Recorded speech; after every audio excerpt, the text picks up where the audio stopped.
कर्जे से मुक्ति पाने के लिए, व्यापार की वृद्धि के लिए केवल एक काम करिए, केवल एक काम। महाराज रात्रि को ठीक 11:30 से 12:30 के बीच में, मध्य बिंदु में रात्रि को, पीपल अगर पास में हो तो पीपल, आंवला पास में हो तो आंवला, बेलपत्र पास में हो तो बेलपत्र, इन 3 वृक्ष जो आपके पास में हो, जो नजदीक में हो, लगाना एक ही के नीचे है। ये नहीं कि तुम तीनों के पास पहुंच जाओ, लगाना एक ही वृक्ष के नीचे।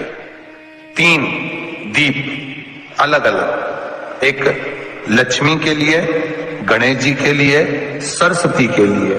3 दीप घी के, एक फूल बत्ती का, 2 लंबी बत्ती का, फूल बत्ती मतलब गोल बत्ती का, और 2 दिए लंबी बत्ती के, घी के भरे हुए दिए, खाली नहीं, पूरा भरा हुआ दिया।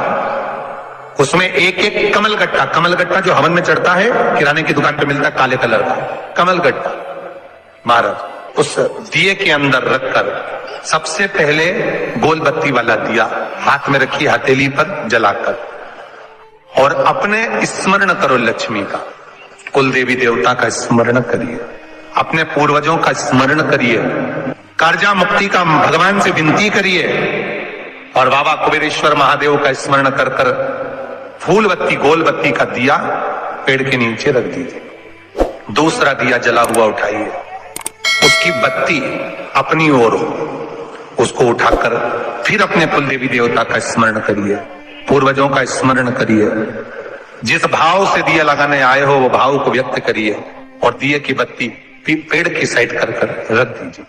तीसरा दिया उठाइए, अपने मन की कामना कर कर, जिसका कर्जा चुकाना है, व्यापार वृद्धि के लिए, संपदा के लिए विनय करिए, और उस दिए को जब उठाओ तो उसका मुख उधर का होना चाहिए, बोलते समय, स्मरण करते समय। जब नीचे रखोगे तब दिए का मुख अपनी ओर होना चाहिए। झोली पसार कर वृक्ष के नीचे प्रणाम करिए, नमन करिए, और झोली को वापिस अपनी ओर गिरा लीजिए, घर चले जाइए, पलट कर मत देखिए, सीधे घर प्रवेश करो, और घर में जाकर अपने लक्ष्मी की जो पूजन करी है वहां प्रणाम कर लो साहब। 1 रुपया पूजन वाली जगह पर जहां लक्ष्मी की पूजन करी थी वहां 1 रुपया कोई रखा हो, कोई चांदी का सिक्का रखा हो, उसको उसी समय अलमारी में या तिजोरी में पटक दीजिए।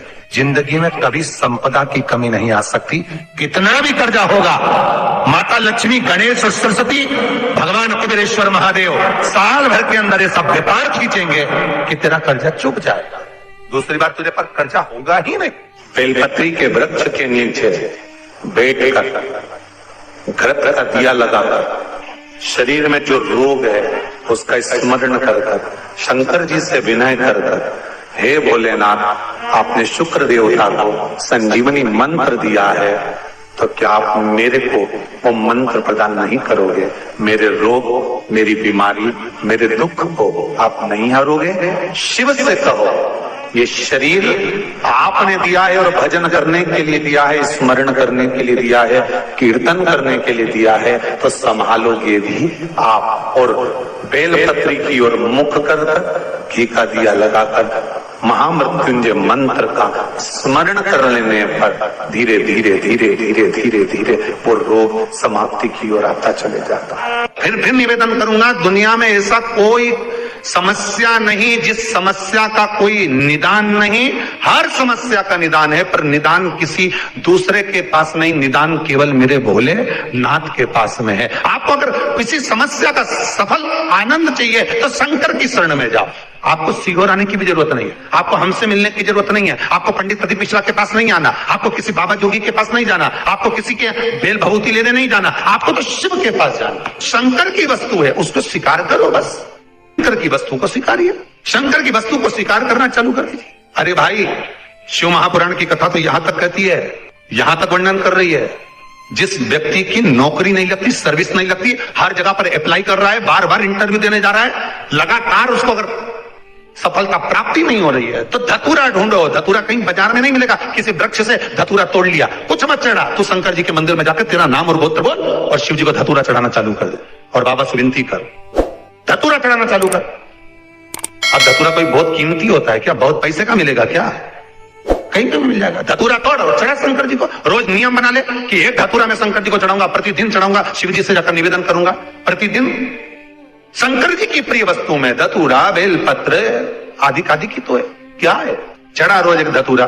फिर वही धतूरा जिसकी यहां तो इंटरव्यू देने जा रहा, उसी के सिर पे चढ़ गया, जो तूने शिव जी के चढ़ाया वही धतूरा वहां चढ़ा है, तो क्यों चिंता करता है? स्त्रियों के रजो धर्म से जुड़ी हुई जितनी भी प्रॉब्लम रहती है, जैसे कोई नारी उसके यहाँ बच्चे नहीं है, संतान नहीं है और रजो धर्म आना बंद हो गया है, तो संतान हो ना रही है, रजो धर्म ही नहीं आ रहा, तो मातंगी माता का नाम लेकर लाल फूल देवी के चरणों में समर्पित कर दें और माता के चरणों को गाय के गर्भ से धो दें, उस घी को घर में लाएं और भोजन के साथ में पाना प्रारंभ कर दें। मातंगी माता का नाम लेकर करेंगे यह उपाय, तो नारी का रजो धर्म आना प्रारंभ हो जाता है। रजो धर्म से जुड़ी जितनी भी प्रॉब्लम है वो मातंगी माता के नाम से ही पूर्ण हो जाता है। शंभेश्वर महादेव शंकर जी का एक नाम है, शंभेश्वर महादेव। तो जब कोई व्यक्ति चिड़चिड़ करता है, क्रोध करता है, गुस्सा करता है, तो महाराज शंकर भगवान का शंभेश्वर महादेव का नाम लेकर 31 बेलपत्र, जिस व्यक्ति को क्रोध आता है उस व्यक्ति का स्मरण कर कर आखा चावल मतलब सेगे चावल के साथ एक एक बेलपत्र 31 बेलपत्र कर कर शिव जी के शिवलिंग पर समर्पित करी जाती है, मात्र 10वीं की तिथि के दिन, केवल 10वीं, चाहे उजाला की हो चाहे अंधेरे की। कौन से महादेव का नाम लेना है? शंभेश्वर महादेव, शिव जी का एक और चीज है महाराज। छोटे छोटे बच्चे रहते हैं, कुछ कुछ बच्चों को माता जबरदस्ती के भोजन कराती है, खिलाती है, ठोकती, मारती, खिलाती है। कुछ कुछ बच्चे ऐसे रहते हैं वो कुछ खा ही नहीं पाते, मुख में दो और वॉमिटिंग कर देते हैं, उल्टी कर देते हैं। ऐसे बच्चों के लिए या जिस व्यक्ति को भोजन पचता नहीं और उधर में फैसिलिटी रहती हो और जलन टाइप की होती हो, उसके लिए भी शंभेश्वर महादेव का स्मरण।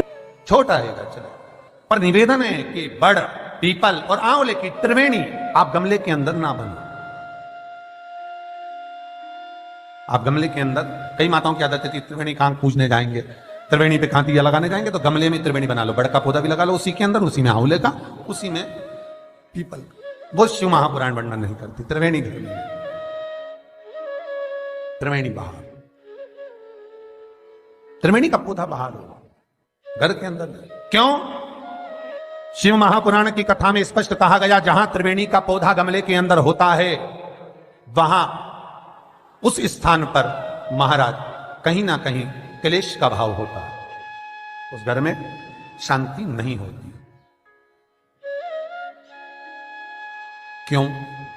तो उसका भी व्याख्यान गरुड़ पुराण में कहा गया। क्या वर्णन किया गरुड़ पुराण में? कि जब जीव आत्मा को लेकर आया जाता है, सारे सुख दुख सब भोगने के बाद में कुछ समय के लिए उसको पितृलोक में जब लाया जाता है, तब पितृलोक में आने का जो प्रवेश द्वार है, उस द्वार में जब वो जीवात्मा सारे दुख भोग कर, तकलीफ भोग कर वो जीवात्मा जब प्रवेश करती है, तो उसको लगता है कि यहां पर फिर मुझे कहीं तकलीफ का अनुभव होगा, तो वो अंदर प्रवेश नहीं करती है। त्रिवेणी का जो पौधा होता है, उसी पौधे के नीचे वो जीवात्मा कुछ देर विश्राम कर लेती है।